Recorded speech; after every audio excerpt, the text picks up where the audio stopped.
Mantiqut Tayr ou le langage des oiseaux par Fariduddin Attar, traduction Garcin de Tassy. Chapitre 2. Discours de la huppe aux oiseaux. Les oiseaux du monde se réunirent tous, tant ceux qui sont connus que ceux qui sont inconnus, et ils tinrent alors entre eux ce langage. Il n'y a pas dans le monde de pays sans roi. Comment se fait-il cependant que le pays des oiseaux en soit privé ? Il ne faut pas que cet état de choses dure plus longtemps. Nous devons joindre nos efforts et aller à la recherche d'un roi, car il n'y a pas de bonne administration dans un pays sans roi, et l'armée est désorganisée. En conséquence de ces considérations, tous les oiseaux se rendirent en un certain lieu pour s'occuper de la recherche d'un roi. La huppe, tout émue et pleine d'espérance, arriva et se plaça au milieu de l'assemblée des oiseaux. Elle avait sur la poitrine l'ornement qui témoignait qu'elle était entrée dans la voie spirituelle. Elle avait sur la tête la couronne de la vérité. En effet, elle était entrée avec intelligence dans la voie spirituelle et elle connaissait le bien et le mal. « Chers oiseaux, dit-elle, je suis réellement enrôlée dans le milice divin et je suis le messager du monde invisible. Je connais Dieu et les secrets de la création. Quand, comme moi, on porte écrit sur son bec le nom de Dieu, on doit nécessairement avoir l'intelligence de beaucoup de secrets. Je passe mes jours dans l'anxiété et je n'ai affaire avec personne. Je m'occupe de ce qui intéresse personnellement le roi, mais je ne me mets pas en peine de son armée. J'indique l'eau par mon instinct naturel et je sais en outre beaucoup d'autres secrets. J'entretins Salomon et j'allais en avant de son armée. Chose étonnante, il ne demandait pas de nouvelles et ne s'informait pas de ce qui manquait dans son royaume. Mais lorsque je m'éloignais un peu de lui, il me faisait chercher partout. Puisqu'il ne pouvait se passer de moi, ma valeur est établie à jamais. Je portais ses lettres et je revenais. J'étais son confident derrière le rideau. L'oiseau qui est recherché par le prophète Salomon mérite de porter une couronne sur sa tête. Tout oiseau peut-il entrer dans le chemin de celui qui est parvenu avec bonheur par la grâce de Dieu ? Pendant des années, j'ai traversé la mer et la terre, occupée à voyager. J'ai franchi des vallées et des montagnes. J'ai parcouru un espace immense du temps du déluge. J'ai accompagné Salomon dans ses voyages. J'ai souvent arpenté toute la surface du globe. Je connais bien mon roi, mais je ne puis aller le trouver toute seule. Si vous voulez m'y accompagner, je vous donnerai accès à la cour de ce roi. Délivrez-vous de toute présomption timide et aussi de tout trouble incrédule.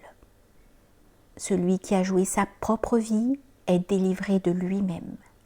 Il est délivré du bien et du mal dans le chemin de son bien-aimé. Soyez généreux de votre vie et placez le pied sur ce chemin pour poser ensuite le front sur le seuil de la porte de ce roi. Nous avons un roi légitime. Il réside derrière le mont Saf. Son nom est Simorg. Il est le roi des oiseaux. Il est près de nous et nous en sommes éloignés. Le lieu qu'il habite est inaccessible et il ne saurait être célébré par aucune langue. Il a devant lui plus de 100 000 voiles de lumière et d'obscurité. Dans les deux mondes, il n'y a personne qui puisse lui disputer son empire. Il est le souverain par excellence. Il est submergé dans la perfection de sa majesté. Il ne se manifeste pas complètement, même au lieu de son séjour, auquel la science et l'intelligence ne peuvent atteindre. Le chemin est inconnu et personne n'a assez de constance pour le trouver, quoique des milliers de créatures le désirent. L'âme la plus pure ne saurait le décrire, ni la raison le comprendre.